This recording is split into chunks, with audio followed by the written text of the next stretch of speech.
Ladies and gentlemen, welcome to episode 7 of the Yellow Card Podcast. With me, as always, Chris Jones. Thank you for always listening.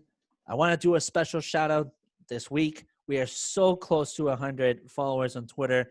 Um, we can't thank you enough for all your support. We're at 83 right now, so hopefully by next week we'll be at 100. If not, it's not a big deal. But as always, we thank you for your support.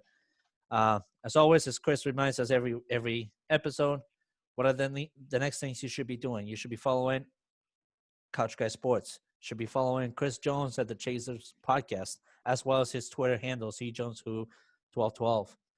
Should be following me as well, Diego the DJ, on Twitter. Make sure you're checking out all the content, all of it, on CouchGuySports.com. And check out their merchandise at CouchGuySportsShop.com. So, Chris, heavy week of football, really heavy week. Yeah. I mean, we just No. had an amazing Premier League weekend start up this Saturday. Walk us through what's on your mind. What did you see? What were some things that you were pleasantly happy with, and some things that you were like, "What is that all about?" I think the big thing that we can start off with is how well the matchup of Everton and Liverpool went yesterday, which was a very good game. It was, it came down to like the last minute. Dominic Calvert-Lewin is slowly doing what he does best, and that's score goals, and he's going to be a finalist for like the Golden Boot in the Premier League this year. He's just unreal. The big thing to take away from that is that Richarlison got the red card in the 90th minute, so he is going to be up for their next game, which I believe is against, Southampton. So it's not like a big loss, but no, I think we had a good slate of games yesterday. You had Southampton, who stayed with Chelsea the entire way. Yeah, they did. just Timo Werner had 2 goals. Kai Havertz had a goal. They're guys, and they finally got Christian Pulisic back in the lineup, and you can finally see their formation, how they're going to move forward. I kind of liked it. They ran like a 4-2-3-1. Yep. With Werner up front, and then Pulisic, Havertz, and Mason Mount on the side to make up the midfield. And then I don't know. Man City and Arsenal, I think, was a very good game yesterday. For Man City to finally get back Aguero was huge. And then Mikel Arteta went with like a little different starting 11 yesterday. Rang Aubameyang, Willian, and Pepe as his 3 forwards, and having Lacazette come off the bench, which I think was a different look. But Thomas Partey came in to the game later for Xhaka and shown why he was the move that they made. And then, we can talk about Man United, who looked horrible to start off, and then in like the last 4 minutes, they just went on a goal spree. Yep.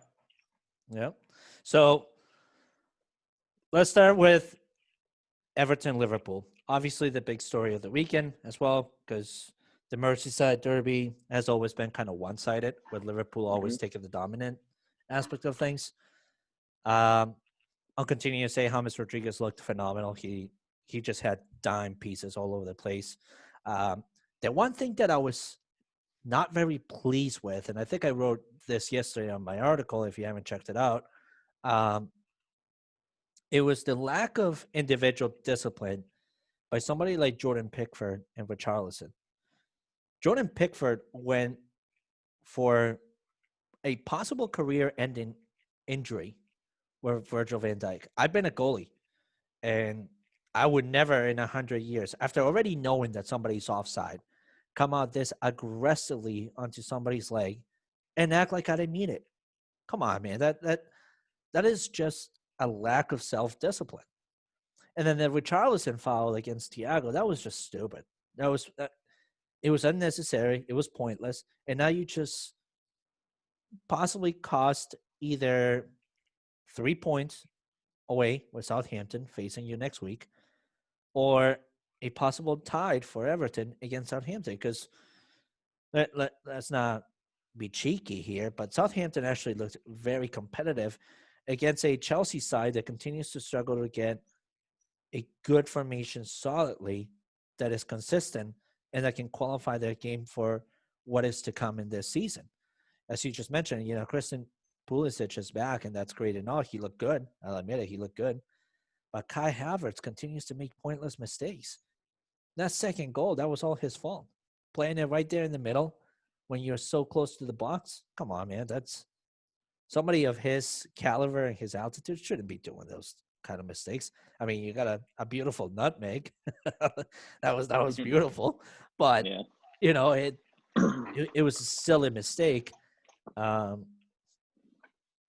think my worriness was really for Liverpool. I fell for Jurgen Klopp because Virgil van Dijk is like your centerpiece of all of Liverpool, aside of obviously Sadio Mane, Mo Salah, and Firmino. And then you have a massive knock onto Thiago, who continued to play the game, but I don't know. I think he could be out for a few games because that looked painful. Yeah. That was No, that was definitely didn't straight look to the good. knee. That was straight to the Yeah. knee. Mm-hmm. I was heavily disappointed with Manchester United yesterday in the first 50 minutes of the game. Not seeing Donny van de Beek start. I still don't understand what's up with that. Maybe Ollie is trying to save him up for the start of the Champions League against a PSG team who he's definitely going to need Donny van de Beek in there. That might be the case. But as I mentioned yesterday, the return of the Premier League was set to be dramatic, and it was for many reasons. Not only were these 3 games real good ones, but if Ole Gunnar Solskjaer had blown away this game yesterday, that could have very well been his last game as a head manager for Manchester United. I think the fact that Manchester United has already started talks with Mauricio Pochettino and with Thomas Tuchel from PSG, that is signs that if Ollie can't basically govern this club as he has it, he's out. He's out because the club has done every single expenditure they've needed to get things moving. Aside of, and I'll say this too, I can't fully blame Solskjaer for it because it's a 50-50 responsibility split. I mean, come on. How much, until what point do you as a manager finally flip the table and say, stop focusing so much on a target that you can't get and focus on many other talented points that you have there? I mean, Jadon Sancho, for Christ's sakes, that thing is going to continue on until 2024, and they still haven't signed him. It's Borussia Dortmund. They're not going to let him go. It's like them letting go of Marco Reus. They're not going to let that happen. They're just not. It's time for you to give up on that pursuit.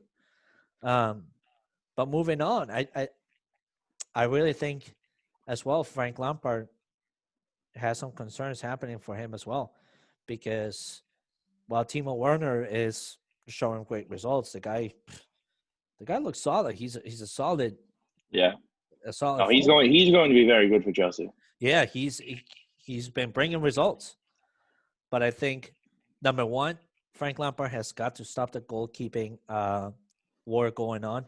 It's clear that Mendy should be your starting goalie. I mean, those 3 mistakes from Kepa Arrizabalaga yesterday were just plain dumb.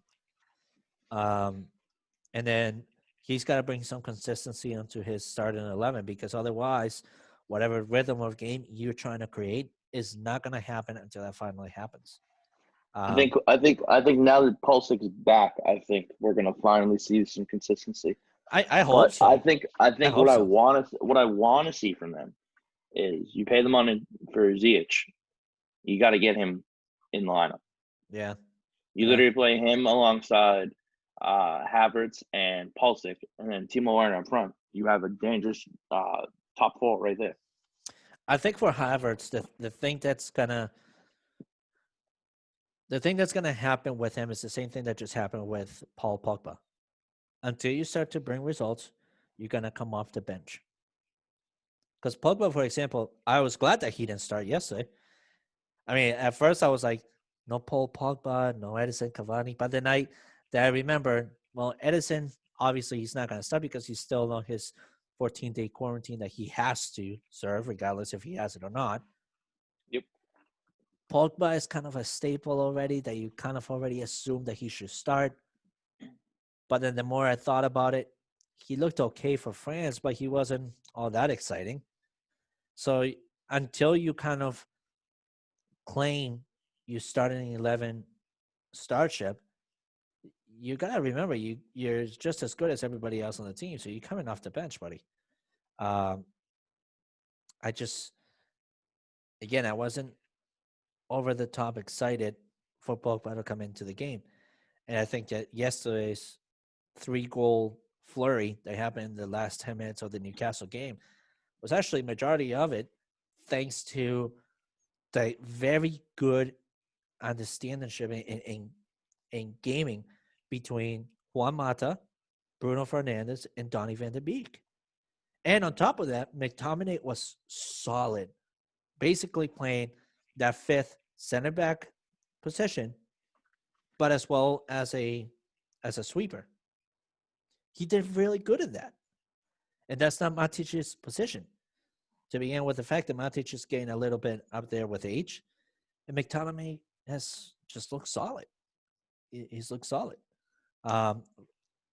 Fred, to me, looked a little bit lost, which was unusual because I think he has some solid games and some other games where he's just like, what the hell happened to you? And then that Luke Shaw auto goal, I really think that Gea could have saved that one. He had time to react. And for you just stand there and act like you just froze up, come on, man. You're part of the team. You got to help out your teammates. You know, he did have a really good save. That save that he had against Sir Maximum, whatever his last name is. That was Sam sick. Maximum? Yeah. Yeah. And that guy looks solid too. He's a solid guy for them. Him on a top flight team like a Barcelona or hell, even a Bayern Munich, the future is all his. Because he looks solid. He is very solid. He's just a doesn't have build-up anything guy. around him. He's a build-up guy. Really good athleticism. I mean, he's like Traore from Wolves. He's just that good. But anyways, moving on. This week's schedule has also we get a busy week this week for soccer. Yeah, it's a good week. So we had 2 ties already in today's schedule, which we kind of knew they were coming. But how are you feeling about Tottenham versus Aston Villa? I mean, you got Gareth Bale. Isn't it Tottenham? Tottenham versus West Ham. I'm sorry. I thought Aston Villa. I'm sorry. Aston Villa's playing Leicester too. That's what it is. That's right. Sorry, I got them all mixed up. But anyways, Tottenham's got Gareth Bale in the bench. And so I'm kind of excited to see him finally take on it. I think we're just going to see him, Kane, and Son be like an electric 3-man front up top. And then the second that they figure out a spot to put Lucas Moura in this 4-3-3 now that they have Højbjerg and stuff like that, I don't know. They're going to be very good. That's another thing. If Gareth Bale can get the chemistry with Son and Harry Kane, they're going to be very good, and they're going to be playing Champions League football next year. So that's another thing too, because the more you think about Tottenham, you think of a team that, kind of died down as Pochettino left, and kind of has died down as Mourinho has taken the reins. But then you got dark secrets like Lucas Moura. Oh God, I'm drawing a blank. Well, you now brought Bale in there. Still get Harry Winks. You still got Harry Winks. Yep. Steve Bergeron on the wing, You still got very young. Bergeron. Yep. Which he's just so good. That guy's so freaking good. Um, yeah, I mean, you're right. Tottenham should be up there. They this is gonna be by far one of the best years I've seen, probably the past decade for English Yeah, Premier League because every no, single I'm team definitely just looks real good. the only team that doesn't really is like Fulham, but But they just started against Sheffield, and Sheffield is yeah, a tough freaking team. They are tough. they're Everybody actually undermines them, but they are it's so tough, man. fun fact. Fulham and Sheffield have the same record right now. So look at that. Yeah, I mean, And we they get and then you we got get a your big underdog in Leeds United too, which is yeah. another one that's like showing up like crazy all over the radar. Yeah, they're gonna be excited to watch this year. It's actually funny because um you look at the 5 games played between Everton and Liverpool, right? And you look at like goal differential. Liverpool scored 13 goals, but they've also given up 13 goals. Everton scored 14 and have only conceded 7. So there's already a +7 goal differential right off the bat. Um, and just looking at like other teams that like have like high goal differentials. The highest goal differential in a positive way, surprisingly, is Aston Villa. And they have just been in the past 3 games that they've played. Jack Grealish and company have just been they've been killing it. They've been Yeah. playing well. They've beaten Liverpool 7-2. They've beaten Fulham 3-0. They've beaten Sheffield 1-0. They have some talent on this team, and they're playing a tough Leicester team today. So I do like Leicester in that one. But again, the way that Aston Villa is playing, I wouldn't be surprised if they come out again with another 3 points. Yeah. Yeah. The thing about so for me, Leicester City kind of after losing that third place in the English Premier League last year, After losing the top 4, they didn't even right? finish in the top 4. They finished They fifth. just the decline has been quick, has Mhm. been so quick, and they actually have a solid core because everyone keeps on forgetting about Jamie Vardy. They keep on forgetting about their unbelievable goalie on Schmeichel. They Michael is very good. they have a good defense too. So I wonder, is it a lack of motivation from the general manager? Is it a lack of signings as well because they could use some signings? Um, is it a combination of both, or is it a lack of individual motivation within yourself too? Because you kind of you could have been playing Champions League football this year, and you just kind Yeah, of gave it all up at the last 2 games. I'm not gonna lie to you. I don't think they would have lasted long if they played Champions football this No, year. no, they wouldn't. They would have had no way at all. Speaking of Champions, why don't we dive into it? Because Tuesday starts the first match day of the Champions League of the group stage. There are 1, 2, 3, 4, It's a 5 crap games load of that matchups. I think there are 5 games that we can easily talk about as being like close games, and then I feel like there are 6 even, excuse me, and then I feel like there's like the usual games that you can just sit there and you can be like, I just think so. Like, I mean, So we can casually go over these games and just predict like who we're gonna win and kind of yeah, like let's keep do track that. Let's do that. That and was that was literally what I was gonna ask you. kind of like keep track on who we like, All and right, let's then do it. we'll sit. I don't know. We can have like a gentleman's agreement.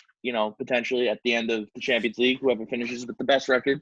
You're the gentleman. I'm a dickhead and a half, so I don't know what you're talking about. So Champions League All right, so picks. let's kick it right off the bat with the first game, Zenith versus Club Braga. What are your thoughts there? I really don't have any to be frank, but um, just I know how Zenit is and Club Club Braga. They're just I don't know. They don't really like, stick out to me. No, So they don't. I'm gonna say in that one I'm gonna go Zenit in that one, and I'm gonna say they win 2-0. We'll go Zenit 2-0 for me. I mean, keep in mind too, this is also their very first European Champions League matchup since I want to say 1988. Back then, when it was the UEFA Cup, I'll fact check it for you, but go on. Braga actually won that game, if I'm not mistaken, 5-2 on the aggregate.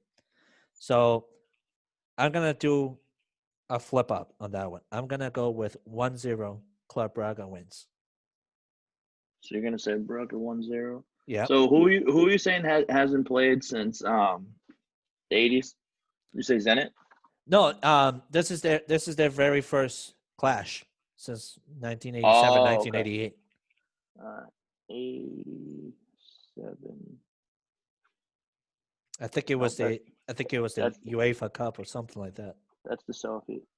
That's the Soviet League. It's not what I want.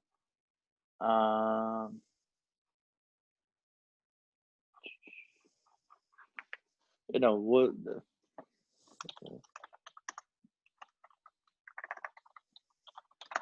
I'm trying to fact check here. It doesn't work.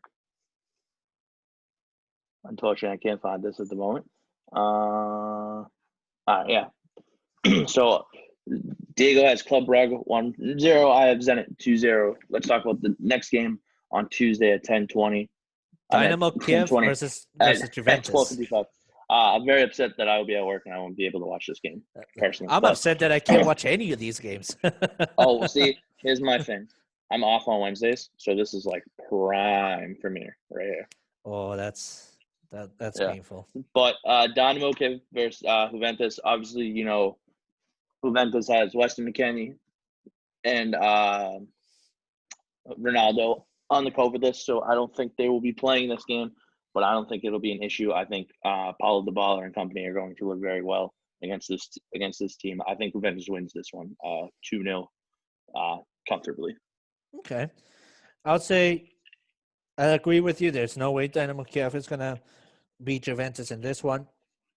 Worst case scenario is a tie, but I'm going to go with 2-1 Juventus.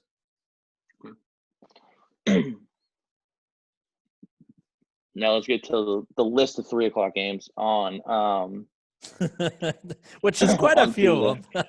Yeah, let's talk about let's save the big ones for last. Let's do Leipzig versus Istanbul Başakşehir. Yep. Başakşehir. Yep. I got that pronunciation finally. Başakşehir. I almost sound Turkish myself. Leipzig wins this one. I think they're gonna win like 3. I think they're gonna take this 3-0 over Istanbul. However you say it. Yeah, I think so too. What's your score? I would say the same, 3-0. All right, well, 3-0. Then we got Rennes versus Krasnodar. I think that one. I don't know.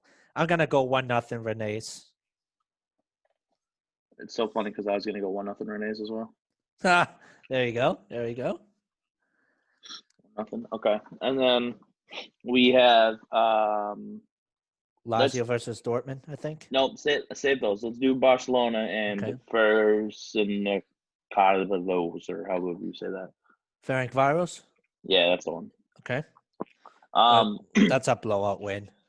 I think, in all honesty, I think if Coutinho starts to play again, like the way that he's looked for Barcelona, I think Barcelona comfortably 4-0. Yeah. What do you got? I'll give Ferencváros the benefit of the doubt. I say 4-1. I think they score a goal into Stegen. Okay. All right, let's do. So I like Lazio and Dortmund as like the second best game of that day. So let's talk Chelsea and Sevilla. All right. First. I think this is going to be a fantastic game. If Sevilla is going to show up like they have in last year's Europa League, as they did against Bayern Munich in the Super Cup, I think this is going to be a tough game for both sides. I'm actually going to go with a 1-1 draw in this one. Okay. What do you think? I'm going with a 2-1 win for Sevilla.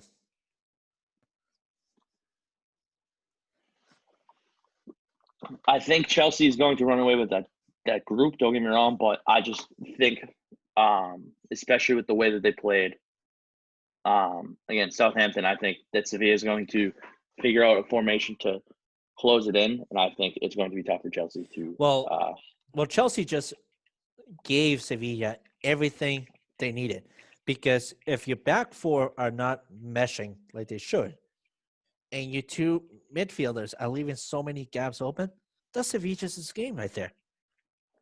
That's Sevilla's game. If Ocampos on the wing is doing whatever he needs to do, which he's very good at, there goes your game. Yep. There goes your game. And if you're gonna keep Kepa being your starting goalie, that should actually even be a 3-1 win. But I'm gonna stick with my 2-1. Okay. Let's see here. Let's go Lazio and Dortmund. That's the game on Tuesday that we want to talk about. That's a good game, man. That is going to be a very good game. But I do like Dortmund in this one. I think we're going to see some very, very, very good play from Haaland and company. Yeah. And in all honesty, I can't trust Lazio's goalkeeper. I can't trust him. I think Immobile is going to get his goal of the game, but other than that, I think Dortmund matches up very well with them. I'm gonna say Dortmund. Where's your Italian? Where's your Italian? It's Ciro Immobile. Where the cannoli? You fool. I'm gonna say Dortmund wins 3-1. Yeah. All right. So Lazio just got this is a good procurement game for Manchester United. Do they bring back Andreas Pereira because he's playing for Lazio? Or do they actually finally invest all this stupid money on somebody like Jadon Sancho? So I personally think this is a 2-1 win for Lazio. Simply because of Immobile. Immobile is just so unpredictable. I do agree with you. I don't trust their goalie as much. I think he's a little weak at certain times. But this is Champions League. This is another step. This is when you're talking playoffs for like the city of Boston on any sports that you play. It just takes it to another notch. I don't know. And I think, in all honesty, too, I think you're going to see like Jadon Sancho flourish in the Champions League this year. I hope so, man, because if this kid is worth all this money, you gotta make it be clear. And I just don't see that being clear, especially with how well Bayern Munich is playing right now. Until I see a Bayern Munich versus Borussia Dortmund play, and that game be extremely close, then I'll be the first one to admit it. I'll be the first one to say, invest $200 million if you need to on this kid. But until then, young. I just can't agree. Well, I'm gonna tell you right now, there's one name that you need to watch out for in Dortmund, and that's Giovanni Reyna, 17-year-old American boy. He's going to be very, very, very, very good. Well, that's another good thing, and let me actually just jump in on that right there. Since the MLS has had all of these previous legends in football spend time in developing the league here, there's been a lot of really good talent building up. You got Pulisic, you got McKinney, you've had Tim Howard, who was an excellent goalie for a long time. Mm-hmm. You have a couple other defenders in the Premier League that I just can't remember their last names. And you're building up onto more, like you just said. So I actually think the American Soccer League is going to have a lot of development coming up in the next 5 to 10 years. There's a very solid core group coming out of this MLS Next development program, which we should talk about maybe in future episodes. We'll figure out which one we get to, especially with the English Premier League being just so hot right now. But I just wanted to point that out there. Zach Steffen from Man City and DeAndre Yedlin from Newcastle. Thank you. Thank you. Thank you. Yes, sir. All right, let's dive in real quick. The game that Diego would love to sit This down one's on gonna a be bloody, Tuesday. man. This one's gonna be bloody. Very Uh, bloody. I'm gonna hit it off first because I'll let you hit the nail on the head with it. But I think this game is gonna go one of two ways. It's either gonna go a 3-1 PSG win. They're gonna dominate Manchester United the entire way, or if Ole Gunnar finally figures out the lineup that he needs to beat a team like PSG, I think Man United wins 2-1 in like a close, tight one. It's either going to be a PSG domination game or it's going to be Man U in a close one.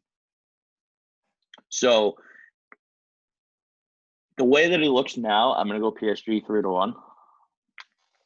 Okay. But I could very, very, very, very well be wrong. Okay. So, just to keep tab on this, we're just predicting scores to predict scores. If we get the team right and they don't get the exact score, it still counts as a win. I don't want to hear it, but go ahead. Yeah, there you go. There you go. I like that because I mean, if we're gonna go with that, then we should also count yellow cards, offsides, corner kicks, everything else. Red cards. Yep, exactly. I think this game is gonna be so damn bloody and physical that if I was Solskjaer, I agree with you. It's gonna go either one or two ways. PSG can just come out of the gate and dominate us like never before because they have every tool that they can't do that with. I mean, crying out loud, you got the third best soccer player in the world, Neymar. Or PSG can also just collapse real quick because they're gonna want to be physical and they're gonna get tired fast. And that's where Manchester United could be lethal. And it just showed against Newcastle. Newcastle's a very physical team. I think Solskjaer is gonna have to start Dean Henderson if he wants a solid person in the back because De Gea is not deserving of it right now. You definitely have to start Alex Tejas instead of Luke Shaw so that when Bizaka and him can be a solid wing back. You definitely have to start Cavani in there just to throw the freaking jab at PSG. But you're going to have to start Marcus Rashford and you're going to have to start Daniel James on that right wing. Daniel James just showed that he is deserving of that right wing. He plays solid against Newcastle. He was actually really, really good. I think it's important, obviously, for Bruno Fernandes to have solid support. So McTominay should be starting there. I don't think Pogba should be starting on this one. I think, in fact, I will leave it off to maybe Pellistri to start there. Maybe. But I could also leave it off to somebody like Fred. I mean, there's many solutions to Pogba's position there. And I would go with two forwards. I think Marshall and Cavani could be very good, or also Greenwood. But I don't know what's happening with Greenwood because he wasn't even on the substitute list yesterday, and he should have been. So again, I don't know. It could have been an injury that maybe we just don't know about, and maybe the team just doesn't want to come out with as well. But I definitely agree with you. If Manchester United doesn't really figure out what they need to do against this very powerful PSG, they're screwed. They're absolutely screwed for this game. And they could be out for a humiliating game like it happened with Mourinho. They could really be. Until they figure it out, I don't know. What's the prediction that you're going to give us? I'm going to go on the positive side for Manchester United, just riding with the brand after this good game. I'm going to go with the 2-1. You mean riding with the brand? Yeah. Yeah. But I think it's also very important that we also keep an eye on PSG and how they line up. Because I agree. Yeah. Oh, no, 100%. They could be very powerful. I'm curious. Let's move into the Wednesday slate really quick. There's two games at 12:55 that easy to talk about. We got RB Salzburg versus Lokomotiv Moscow. Yeah. Easy enough for me. I'm taking Salzburg 2-0 in that one. Yeah, I agree. I agree. Yeah, 2-0. So it's working out with Diego, and then Real Madrid and Shakhtar Donetsk. Shakhtar Donetsk. That's it. I think Real Madrid's going to play well. I think they're going to struggle a little bit, but they're going to get the job done. I think I'm going to take Real Madrid 2-0. I'll go with a tie on this one. 1-1. Ooh, 1-1. I disagree with Real Madrid how they've been looking. And if you didn't watch this weekend's game, Isco, who is by far one of the world's best center mids, he is so out of shape. And the only person to blame on that is Zinedine Zidane, which, by the way, all of the Real Madrid,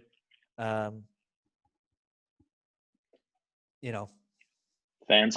propaganda fans and all that stuff, they were pointing out as Zidane, look at the mistake you just made with letting go of James Rodriguez. Shame on you. Shame on you. And I couldn't agree more with that.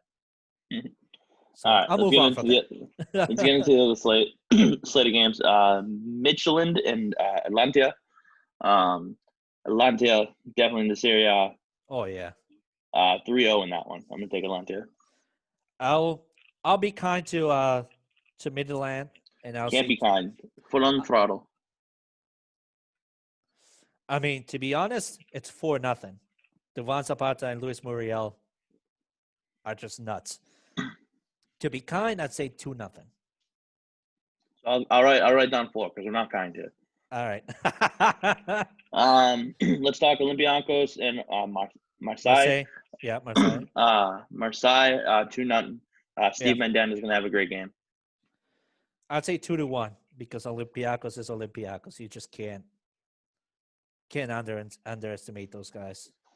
All right, let's talk Inter Milan and Borussia Mönchengladbach. Yep. 2-1 for Inter. I got 2-1. I got 2-1 for Mönchengladbach, baby. Edward Summer is going to be phenomenal against Inter. I think he'll have a great game. I think he'll be the person to score the one goal. I don't think he has the support of his whole entire team. That's a problem.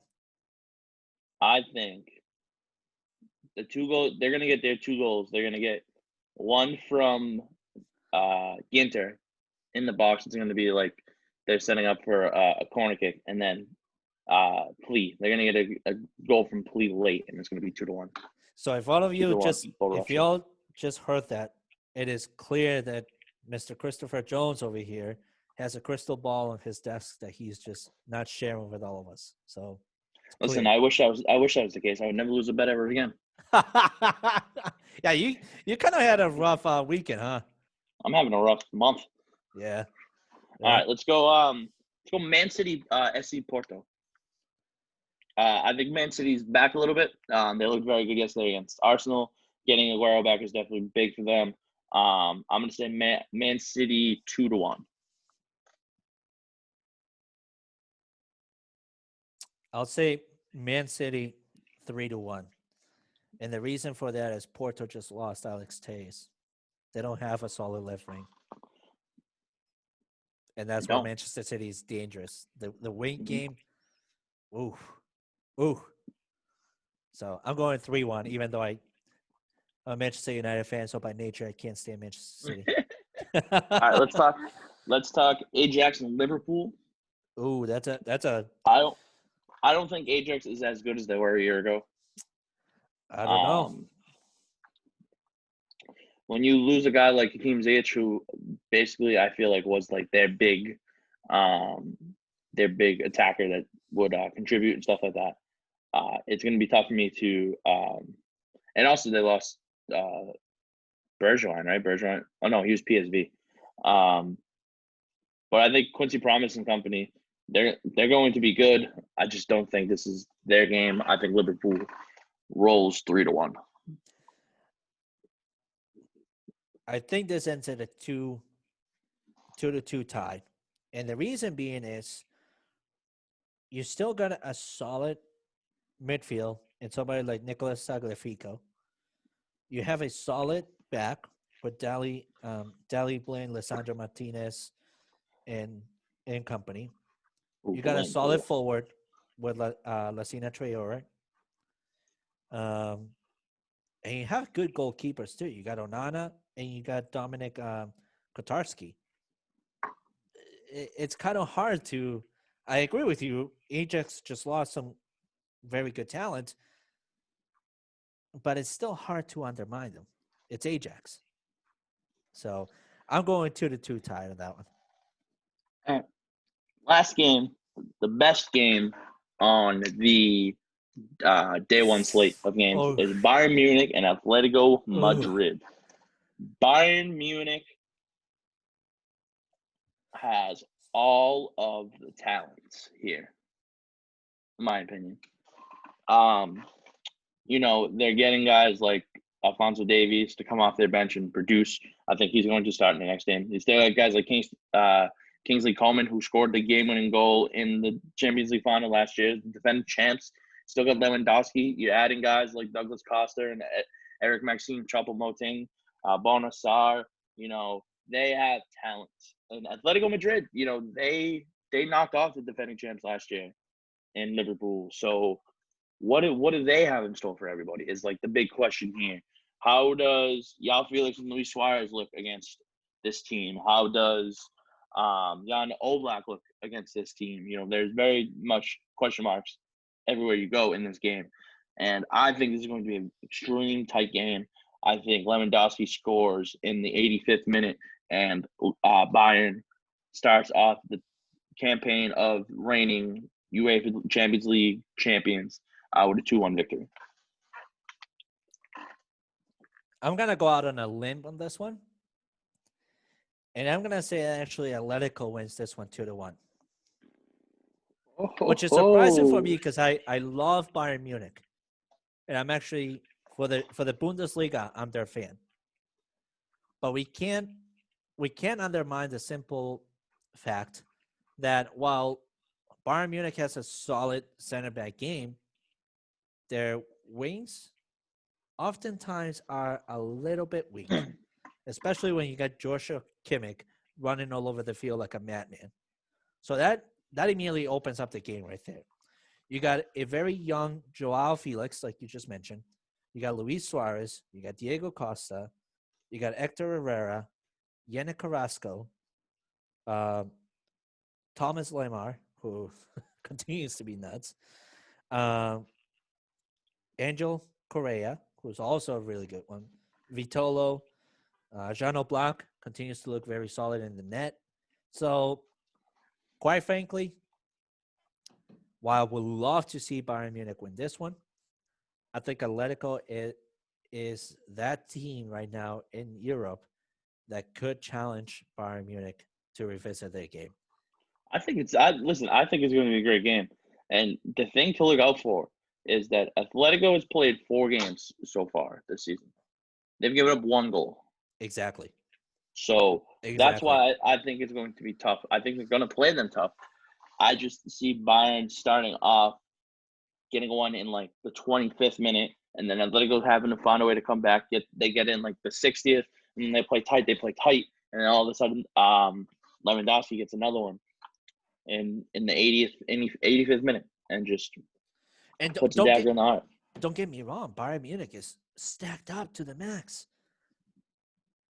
but Atletico isn't backing down either. I know. And Luis Suarez just seems to, even though they hate each other in person, like Diego Costa and Luis Suarez, but it's interesting to see that they have a chemistry going on professionally. I'm just like, how the hell did that happen? How did Diego Simeone have a come to Jesus conversation with these two and make them work? Because I would like to know how. So, and also the only thing that's not good is that Douglas Costa looks like he could be out the next 3 weeks with a muscle strain. Yeah. So this is why Yao Felix is going to be big for them. So and we'll see how it happens. We'll see how it looks. The other thing too is Leroy Sané and Lewandowski have both always struggled against Spanish-sided teams, except obviously with Barcelona last year, which we all know how that ended. But for some odd reason, the defending style for a Spanish team just seems to be far more complicated to figure out than any other European style of playing. So I'd be intrigued to see how they work through that defense. But as you just said, they've only given up one goal. Yeah, but also too, It's hard to avoid that. you got to think of it like this. Also, Sane actually is out with a knee injury, so he probably won't even play this game. Oh, that's right.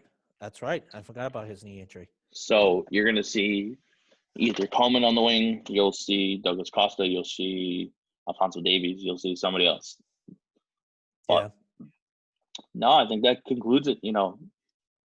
Big slate of games for this week and to start off the weekend next week. So I'm looking forward to it.